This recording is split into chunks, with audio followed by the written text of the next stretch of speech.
देभ्यः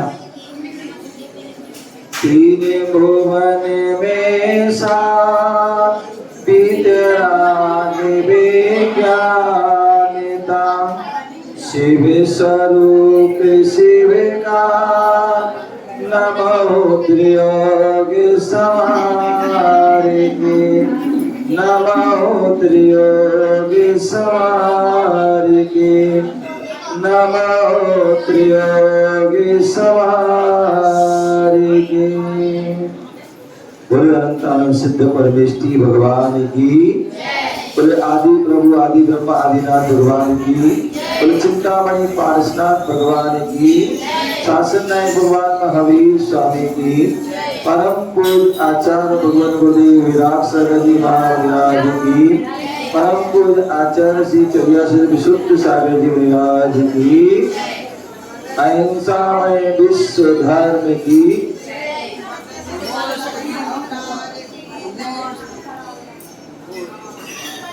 प्यारे बंधुओं, कल हम सभी शाम के समय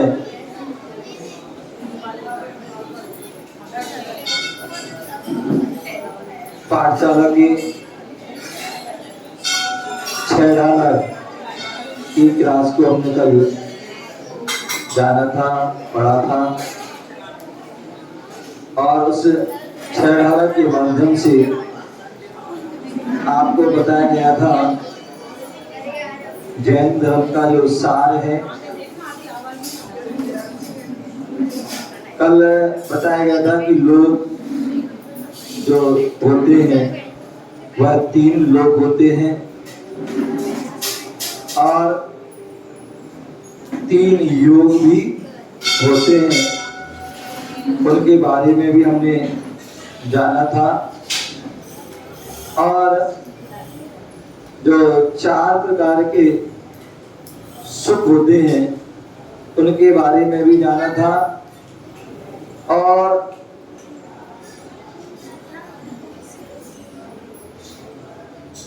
4 प्रकार के दुख होते हैं उनके बारे में भी जाना था।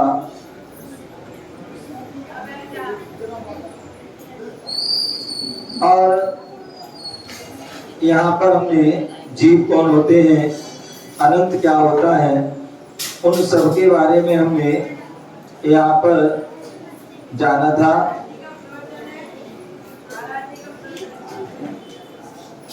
आज हम जो है पंडित दौलत राम जी यहाँ बता रहे हैं कि जो अपना हित चाहते हैं, जीवन में सुख चाहते हैं, तो वह कैसे प्राप्त होगा, उसके लिए आप बता रहे हैं। तीसरा जो छंद है उस छंद के माध्यम से ताहि सुनो भवि मन तेरे आन, जो चाहो अपनो कल्याण, मोहे महामद पियो अनादि, उर आपे को भरमतवादी। तो अब इसको जो है पढ़ना है आपके लिए, एक जो है उसका। हाँ, ताहि सुनो भवि मन तेरे आन, बोले ताहि सुनो भवि मन तेरे आन। हाँ, बच्चे बोलेंगे ताहि सुनो भवि मन तेरे आन, ठीक है ना। जो चाहो अपनो कल्याण, मोह महामद पियो अनादि, मोह महामद पियो अनादि, भूल आपको भरमतवादी।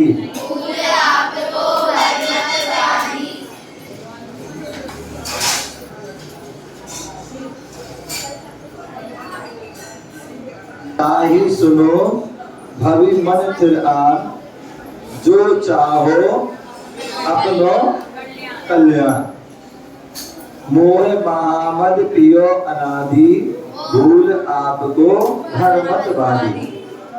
तो यहाँ बोल रहे आज जो है पंडित जी यहाँ बता रहे हैं, जो हमारे आचार्य भगवंतों ने, तीर्थंकर भगवंतों ने शिक्षा दी, उसी के लिए जो है वह बता रहे हैं। क्या बोले? भवि, बोले हे भक्त जीव। क्या? हे भक्त। अब भक्त कौन होता है ये हमें पता होना चाहिए।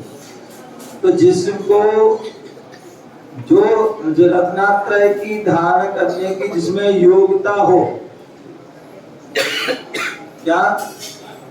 जिसको रत्नात्रय धारण करने की योग्यता हो, अथवा जिसके अंदर मोक्ष जाने की योग्यता हो। क्या है? जिसको रत्नात्रय धारण करने की योग्यता हो, जो मोक्ष जाने की योग्यता रखता हो, वह कौन होता है?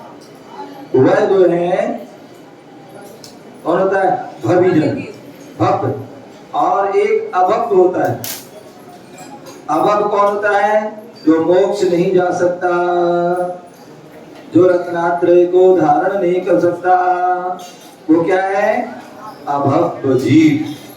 हम सभी यहाँ पर विराजमान हैं और भगवान की हम दर्शन कर रहे हैं, भगवान की पूजन कर रहे हैं, गुरुओं की वाणी सुन रहे हैं, जिनवाणी को सुन रहे हैं, तो निश्चित ही जो है और श्रद्धा पूर्वक सुन रहे हैं। कोई जबरदस्ती में नहीं सुन रहा है, कोई मजबूरी में नहीं सुन रहा है। कैसे सुन रहा है? श्रद्धा भक्ति सुन रहे हैं। तो निश्चित ही हम सभी कौन हैं? हम भक्त जीव हैं। क्या है? हम सभी जो है भक्त हैं। तो इसलिए बोलते भवि माने हे भक्त जीवो, जो माने अपना, जो माने यदि अपना माने अपना कल्याण मतलब हित चाहते हो तो ताही गुरु की उस शिक्षा को मन क्या करें? कभी भी ध्यान रखना, जो हमारे गुरुजन होते हैं या जिनवाणी हैं या हमारे टीचर हैं या हमारे से बड़े जो हमारे माता पिता, दादा दादी जो भी बड़े बुजुर्ग हैं, उनकी बात को हमें बड़े जो है ध्यान से सुनना चाहिए। क्योंकि मैंने पिछले संडे को बताया था कि बड़े जो बुजुर्ग होते हैं वह जो है बड़े अनुभवशील होते हैं। क्या होते हैं? अनुभवशील होते हैं। उनकी जो शरीर पर एक एक झुर्रियां होती हैं, एक एक झुर्रियों में हजारों अनुभव रहते हैं। वो कहते हैं बूढ़ा व्यक्ति जो है वह चलता फिरता एक विश्वविद्यालय है। तो इसलिए जो है हमें जो है बड़े बुजुर्गों की बात को बड़े सम्मान से, बड़े ध्यान से, या गुरुओं की बातों को ध्यान से सुनना चाहिए। कहते हैं ना, एक कहावत है, जो ना माने बड़ों की सीख ले कटोरा मांगे। समझ गए ना? एक बड़े बुजुर्गों की कहावत है। तो इसलिए हमें जो है बड़े बुजुर्गों की, गुरुजनों की बात बड़े ध्यान से सुने। कौन सी बात आपके लिए हितकारी हो, कौन सी बात आपके लिए कल्याणकारी हो सकती है, समझ गए ना? तो इसलिए जो है हमें उन बातों को बड़े ध्यान से सुनना है। ठीक है ना? तो इसलिए जो है इस बात को ध्यान रखना है। यहाँ ध्यान रहेगा तो क्या होगा? भोजन यहाँ कर रहे हो, देख रहे यहाँ तो क्या होगा? कभी कभी जो है आप नाक में भी डाल सकते हो, अथवा कभी आंख में भी डाल सकते हो, कभी कान में भी डाल सकते हो। तो इसलिए ध्यान से, अथवा क्या खा रहे हैं वो भी ध्यान होना चाहिए। समझ गए ना? मान लो कुछ भोजन में कुछ गड़बड़ हो और ध्यान नहीं दिया तो क्या हो जाएगा? आप उसको सारा भक्षण कर लोगे और उससे अनेक प्रकार की, मान लीजिए वो आयुर्वेद अक्सर लोग भी कहते हैं, यदि भोजन कर रहे हो और भोजन करते करते तुमने आपने जो है बाल यदि आपके भोजन में आ गया तो समझ लो आपका जो है गला आदि जो है खराब हो जाएगा, अनेक चौक भी हो सकता है। पहली बात तो आप उठ नहीं सकते। क्या? यदि आपके भोजन में बाल आ गया तो आप उठक नहीं सकते, और उठक गए ना, निकल गए तो उससे आपको कई परेशानी हो सकती है। आपके भोजन में मक्खी मच्छर आ गया और उस मच्छर आ गया, उसको आपने ध्यान नहीं दिया, खा लिया, तो उससे जो है पाप तो लगेगा ही, साथ साथ आपको जलोदर आदि अनेक प्रकार की बीमारी भी हो जाएगी। तो इसलिए कहते हैं हम भोजन भी करते हैं, चाहे घर में करो चाहे बाहर कहीं भी करो, देख करके करना चाहिए। जैसे हमारे साधु जन देख कर करते हैं, वो बात अलग है, आपको टिका लगा है तो वो वस्तु अलग कर दो, है उपाल आदि जो अलग है। अनादि काल से महामद मोर रूपी जो है तेज मदरा को पीकर आपको अपने आप को भूल कर बाधी व्यर्थ भटकता रहता है। बोले जो है सामान्य शराब होती है वो भी खराब होती है, क्या जो शराब होती है मदरा होती है वो खराब होती है, और वो हमारे जो जिसको कहते हैं वो हमारे जीवन को खराब कर देती है, हमारे पैसे की बर्बादी कर देती है, और शरीर में अनेक प्रकार की रोग बीमारी कर देती है, और धर्म भी नष्ट कर देती है। लेकिन कहते हैं कि वो शराब व्यक्ति पीता है, रात को पीता है तो सुबह उतर जाती है, और सुबह पीता है तो रात को, लेकिन जो मोही रूपी जो है मदरा है, और उसके कारण जैसे एक अभी जो है कोई भैया वीडियो दिखा रहा था मुझे मोबाइल में, वो क्या दिखा रहा था कि एक शराबी व्यक्ति पड़ा हुआ है और उसको कुत्ते उसको क्या कर रहे हैं, चाट रहे हैं, सुअर भी उसको चाट रहे हैं, और उसने कुत्ते ने क्या किया, एक पैर उठाया है, क्या कर दिया, सूसू कर दी, और वो उसको जो मुंह में जा रही है तो बड़ा उसको जो है क्या कर रहा है, स्वाद लेके जो है उसको बड़ा नमकीन सा लग रहा है, क्या लग रहा है। तो उसके कहने का तात्पर्य वो है जो शराबी व्यक्ति होता, कितने ऐसे शराबी होते हैं, कहीं भी पड़े होते हैं, कहीं नाली में पड़े होते हैं, कहीं घोड़े पे पड़े होते हैं, कहीं सड़क पे पड़े होते हैं, तो उन्हें किसी प्रकार का कोई होश नहीं रहता। उससे भी ज्यादा जो मोहिनी रूपी जो है मद को पी लेता है तो वह अपने स्वरूप को भूल जाता है। जैसे शराब वाला व्यक्ति शराब पी लेता है तो उसे याद नहीं रहता कि कौन माँ है कि पत्नी है, पत्नी को माँ बोल देता है, कहता है भ्रमण करता रहता है। जीव है, कल्याण कौन कर सकता है, तो भक्त जीव है वही कर सकता है। तो उसको मन को स्थिर करके गुरु की वाणी को ध्यान से सुनना चाहिए, क्योंकि यह जीव अनादि काल से जो है मोह रूपी मदरा के पी करके जो है अपने स्वरूप को भूल गया है, और संसार में बड़ा दर्शन, सम्यक ज्ञान, सम्यक चारित्र, जिसमें सम्यक दूर भक्त और तीसरा दूर भक्त।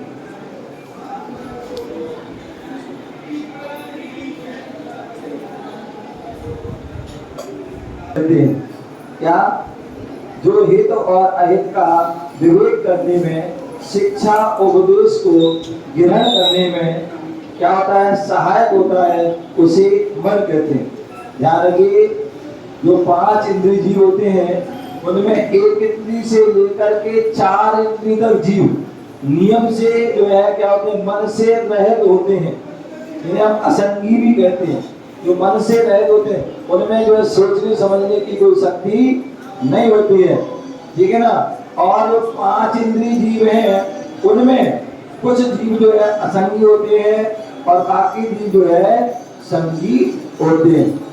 तो ऐसे, और वो मन 2 प्रकार का होता है, क्या होता है, 2 प्रकार, एक द्रव्य मन और एक भाव मन। जैसे मानो देखा है आपकी आंखें भी क्या है, 2 प्रकार की, एक जो और वह क्या होता है, अष्ट कमल, जैसे फूल होता है अष्ट कमल की पापड़ी जैसा वह उसका क्या होता है, मन का आकार होता है। और वह जो सिद्धांत में देखा जाए तो आंगोपांग नाम करने की उदय से मनोवरणा के स्कंद से उत्पन्न हुआ, उसे द्रव्य मन कहते हैं। दूसरा भाव मन। भाव मन क्या होता है, जो वीर्यान्तः कर्म और 5 इंद्रिय होती हैं और 9 इंद्रियों ने मन। तो ऐसे जो है वीर्यान्तः कर्म और 9 इंद्रिय कर्म की चौसम की अपेक्षा से आत्मा में जो विशुद्धि हो रही। कभी आप देखते हैं कोई आप एक बार कोई काम कर रहे हैं, गलत काम करने वो थक जाते थे हो, या कोई अच्छा काम करते हैं उस समय 2 आवाज आती है अंदर से। क्या आती है? मान लिया आप मंदिर आ रहे हो तो 2 आवाज आएंगी। एक कहेगा मत चलो भैया मंदिर चलना चाहिए, आज हमारा रविवार है, आज जो है भगवान की पूजन करेंगे, दर्शन करेंगे, गुरुओं को आहार देंगे, ये आपकी अच्छी आवाज। और दूसरी आवाज क्या है?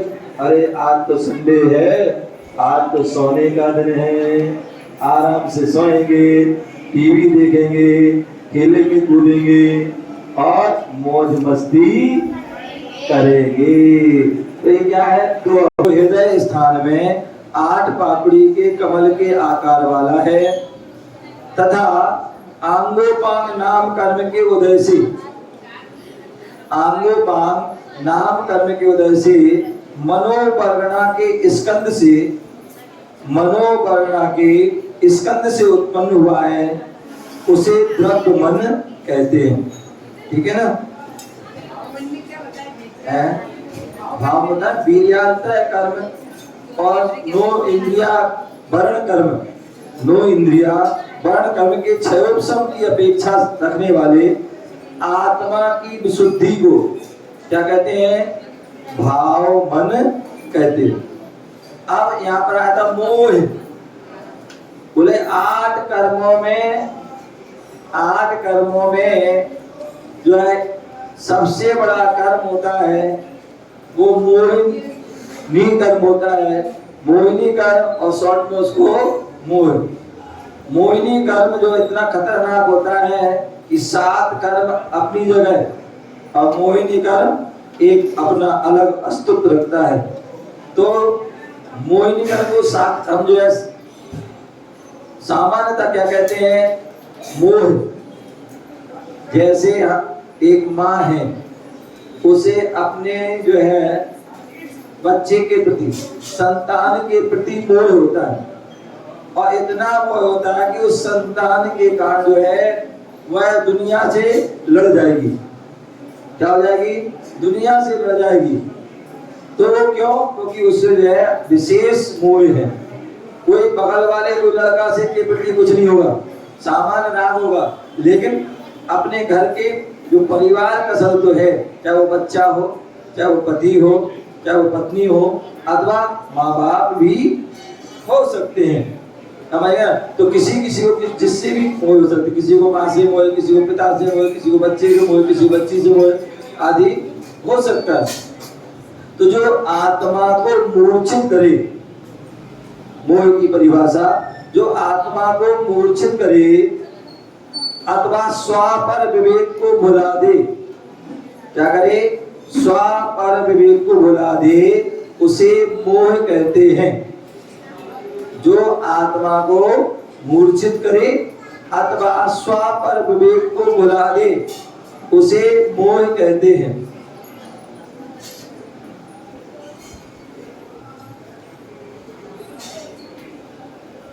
अब बोले अनादि शब्द आया था। क्या बोले थे? अनादि। आप कॉपी पे नहीं रहे, कल कहा था ना, रखो कॉपी पे लेके आए थे। क्या बोले? अनादि। तो बोले अनादि किसे कहते हैं?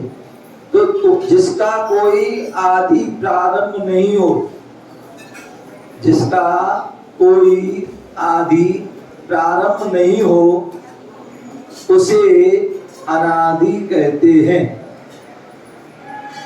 क्या कहते हैं? जिसका कोई आदि मतलब प्रारंभ नहीं हो, उसे अनादि कहते हैं। संसार, संसार आएगा ना, तो संसार किसे कहते हैं? संसार किसे कहते हैं? तो संसरण करने अथवा जन्म मरण करने का नाम संसार है। क्या कर रहे हैं? संसरण करना मतलब भ्रमण करना या जन्म लेना, ये क्या है? संसार है। ठीक है ना। संसरण करने अर्थात जन्म मरण करने का नाम क्या है? संसार है। अब यहां पर अगला चौथा बता रहे हैं ग्रंथ की प्रमाणिकता और निगोद के दुख। मैंने पहले भी कल कहा था कि पहली ढाल है, उस पहली ढाल में चारों गतियों के दुखों का विशेष वर्णन अभी 3 गाथाओं के माध्यम से यहाँ पर भूमिका बनाई है। अब यहाँ पर जो है प्रारंभ कर रहे हैं जो त्रियंच गति है, और त्रियंच गति में निगूढ़ अवस्था है। जो निगोधिया जीव होते हैं जो पूरे ब्रह्मांड में क्या कहते हैं विचरण करते हैं, पूरे ठसाठस भरे हैं, ऐसे निगोधियों के बारे में बता रहे हैं। त्रास ब्रह्मण की है बहु कथा, बोलो त्रास ब्रह्मण की पे कुछ कहूँ कहीं मुनि अथा, पे कुछ कहूँ कहीं मुनि अथा, कहीं मुनि अथा, काल अनंत निगोद मजार, काल अनंत निगोद मजार, बीजो एक इंद्री तन धार, बीजो एक इंद्री तन धार। द्वारा बोलेंगे मोह त्रास ब्रह्मण की है बहु कथा,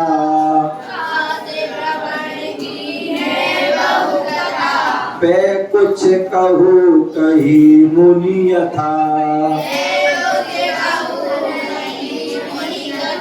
काल अनंत निगोद मझार, बीत्यो एक इंद्री तन धार।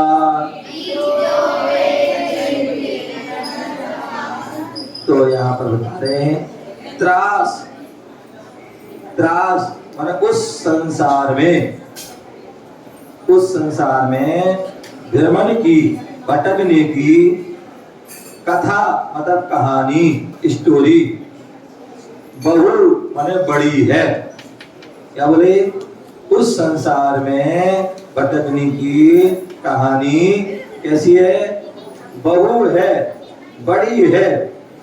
पे तो भी यथा जैसी मुनि पूर्वाचार्यों ने कही है, तथा उसी प्रकार में भी कुछ थोड़ी सी क्या संसार के भ्रमण की कथा बहुत बड़ी है, और जैसी पूर्वाचार्यों ने कही है उसी प्रकार में थोड़ी सी क्या, क्योंकि हम सभी क्या है अल्प बुद्धि है, तो हम पूरी तो नहीं बता सकते। पूरी तो बता सकते कौन? जो तीर्थंकर भगवान है, केवली भगवान है। तो इसलिए थोड़ी सी क्या कह रहा हूं? थोड़ी सी कहता हूं। इस प्राणी को क्या निगोद मझार, निगोद में, कहां पर? निगोद में एक इंद्रिय जीव का, इसका एक इंद्रिय जीव का तन मान शरीर धार मान धारण करके अनंत मान अनंत काल बीत्यो पूर्ण हुआ है। क्या किया है? इस संसार के जो है भटकने की कथा बहुत बड़ी है, पूर्वाचार्य ने कही है, उसको मैं थोड़ी सी बता रहा हूँ। ये जो निगोद है इसमें जीव एक इंद्रिय जीव को, एक इंद्रिय को धारण करता है और एक शरीर को धारण करता है, और अनंत काल तक संसार में भ्रमण करता रहता है। क्या करता है? भ्रमण करता रहता है। आप बोल रहे हैं निगोद किसे कहते हैं? क्या निगोद किसे कहते हैं? जहां एक शरीर के अनेक स्वामी होते हैं, क्या होते हैं? जहाँ एक शरीर के अनेक स्वामी होते हैं, जहाँ एक शरीर के अनेक स्वामी होते हैं, उसे साधारण वनस्पति काय को, उस साधारण वनस्पति काय को निगोद कहते हैं। जहाँ एक शरीर के अनेक स्वामी हो, उस साधारण वनस्पति काय को निगोद कहते हैं। और यह त्रियंच गति का ही एक भेद है। आप देखिए काई है, काई क्या है? काई देखते हो? काई में जो है कितने अनंत निगोदिया जीव हैं। आज हरी सी होती ना, वो सब क्या है? काई। आज उसमें अनंत जो है निगोदिया जीव हैं। निगोद के कितने वेद हैं? तो 2 वेद हैं। एक नित्य निगोद, नित्य निगोद, और दूसरा इतर निगोद। नित्य निगोद और दूसरा इतर निगोद। नित्य निगोद और इतर निगोद। अब नित्य निगोद किसे कहते हैं? जिन जीवों ने अनादि काल से अब तक त्रस पर्याय नहीं पाई। क्या? जिन्होंने अभी तक अनादि काल से त्रस पर्याय नहीं पाई। आपको पता होना चाहिए, जो है मैंने एक दिन पूछा था, जीव कितने प्रकार के होते? बेटा गुड़िया ध्यान से पूछेगी, जीव कितने प्रकार के होते हैं? तो मुख्य रूप से 2 प्रकार के, एक जो है संसारी और एक मुक्त। उसके बाद जो संसारी जीव हैं उसके कितने भेद हैं? तो मुख्य रूप से 2 भेद। एक जो है क्या है? एक जो है स्थावर और दूसरा त्रस। ठीक है ना? स्थावर के भी 5 भेद हैं। पृथ्वी का है, जल का है, अग्नि का है, वायु का है, वनस्पति का है। और त्रस के 2 इंद्रिय, 3 इंद्रिय, 4 इंद्रिय और 5 इंद्रिय। तो ऐसे और भी फिर जो है साधारण, प्रत्येक, साप्रतिष्ठित, अप्रतिष्ठित, नित्य निगोद, इतर निगोद, सूक्ष्म जीव, बादर जीव, पर्याप्त जीव, अपर्याप्त, और सारे जो है भेद पे भेद होते हैं। मुख्य रूप से जो है ये जीव। तो यहाँ बता रहे हैं कि क्या? जिन जीवों ने अनादि काल से अब तक त्रस पर्याय प्राप्त नहीं की। क्या नहीं की? त्रस पर्याय। तुम लोग कौन हो? क्या हो? कौन से जीव हो? तुम त्रस हो कि स्थावर? हाँ, जिसको एक इंद्रिय पाई जाती है वो क्या होते हैं? स्थावर। जिनके एक इंद्रिय पाई जाती है वो कौन होते हैं? स्थावर। पृथ्वी, जल, अग्नि, वायु, वनस्पति, इनके एक इंद्रिय होती है वो सब स्थावर हैं। और जिनके 2 इंद्रिय, 3 इंद्रिय, 4 इंद्रिय, 5 इंद्रिय पाई जाती है वो कौन है? वो त्रस जीव है। अब 2 इंद्रिय कौन है? लग, शंख आदि।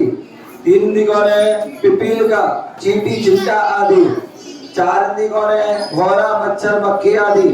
5 इंद्रिय कौन है? मनुष्य, देव, नारकी और त्रियंच। तो ये जो है हम सभी कौन है? कौन से? नहीं, कौन से जीव है? त्रस जीव। स्थावर तो नहीं हो? है? हाँ, ध्यान रखना, हम सभी क्या है? त्रस जीव है। क्यों? क्योंकि हमारी 5 इंद्रिय पाई जाती है। ठीक है ना? तो क्या बोल रहे थे? जिन जीवों ने अनादि काल से अब तक त्रस पर्याय नहीं पाई, अर्थात जो अनादि काल से आज तक, जो अनादि काल से आज तक निगोद से नहीं निकले हैं। चेता तो बात पूछोगी, क्या बोले? जो अनादि काल से आज तक जो है निगोद से नहीं निकले। क्या? आज तक जो है निगोद से नहीं निकले, परंतु भविष्य में त्रस पर्याय प्राप्त कर सकते हैं। उसे नित्य निगोद कहते हैं। क्या? भविष्य में जो 10 पर्याय को प्राप्त कर सकते हैं उन्हें क्या कहते हैं? नित्य निगोद कहते हैं। दूसरा है इतर निगोद। क्या है? इतर निगोद। जो जीव निगोद से निकलकर, क्या? जो जीव निगोद से निकलकर, जो जीव पर्याय को प्राप्त करके पुनः निगोद में उत्पन्न होते हैं, क्या? अन्य पर्याय को प्राप्त करके निगोद में उत्पन्न होते हैं, उन्हें इतर निगोद कहते हैं। ठीक है ना? जो जीव निगोद से निकलकर अन्य पर्याय को प्राप्त करके, कौन सी पर्याय? मनुष्य, त्रियंच आदि पर्याय को प्राप्त करके पुनः निगोद में क्या हो जाते हैं? चले जाते हैं, उनको इतर निगोद कहते हैं। ठीक है ना?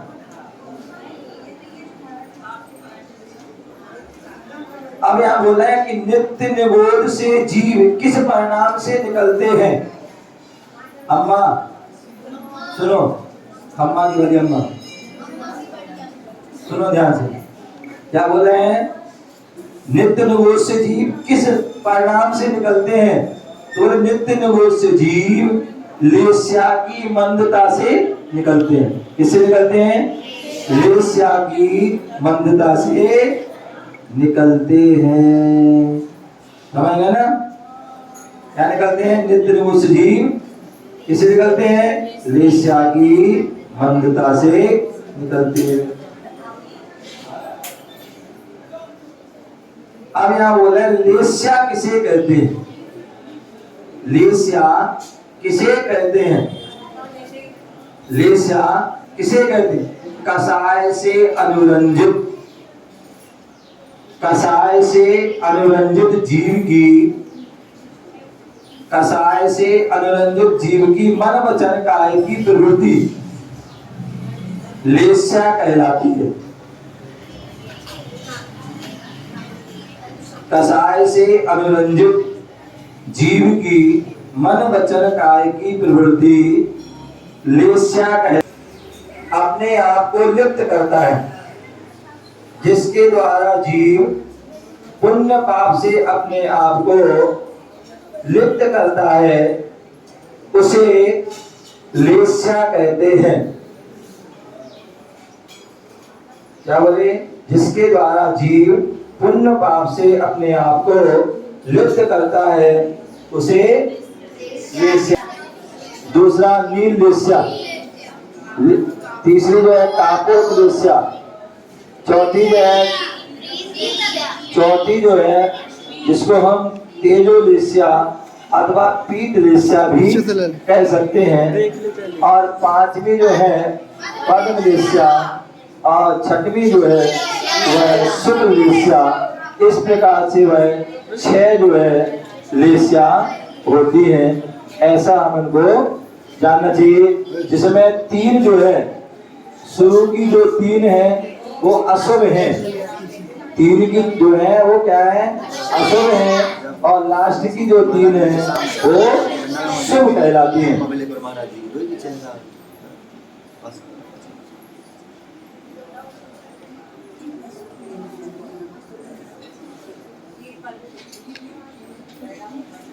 निगोदिया जीव कहाँ रहते